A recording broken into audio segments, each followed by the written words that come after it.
Next question. Are there any potential liabilities for landlords with a tenant installing security cameras on their balcony facing a public area? Yes.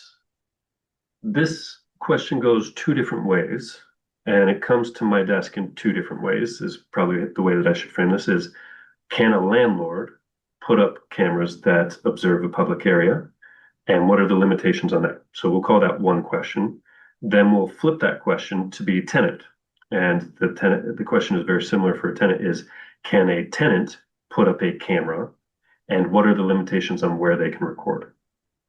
So that question is almost like two halves to a coin or two halves to a yin and yang sort of situation. The things that a landlord can do are usually the exact opposite of the things that a tenant can do.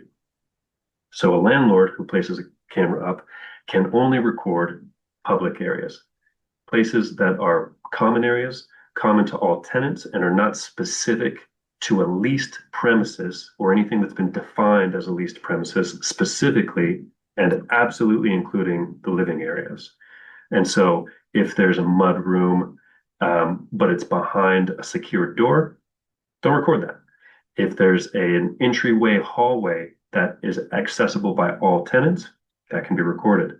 The trick is you cannot have your camera pointing into a private area. You can't put it into a public area facing towards someone's open door and expect that to be okay. You're going to run into some issues with retaliation, with invasion of privacy. You're going to run into a whole bunch of issues as far as reasonable access and a couple of other things as well that are unrelated to landlord tenants, but still very concerning.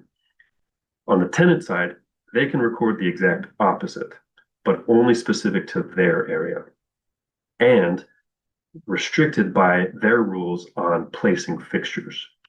So if they can place a camera without either with permission to install it, if it's a fixture, or if they can place a camera that doesn't damage the unit in any way, they can only record the interior of their own leased premises.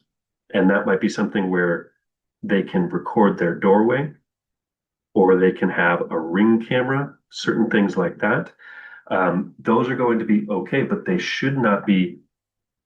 They're also limited from having any cameras that point towards another tenant.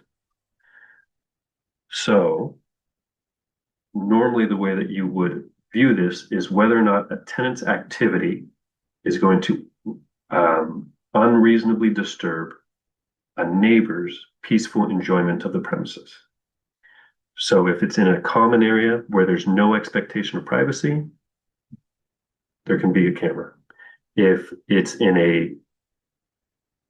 an expectation of privacy, they can't place a camera with a view of that. So they have a similar restriction that a landlord does, where they can't place a camera that's directly across the hall from another family being able to look into their premises or a window or something like that. It's just not allowed. Similar rules, I don't know if you guys deal with this, but very similar rules regarding just general access by the police. How far up can they go onto your property? It's just a matter of where there's an expectation of privacy. Where there is, that's what you're leasing to the tenants. They have an expectation to be able to enjoy those premises within those rights. In the common areas, they do not have those rights.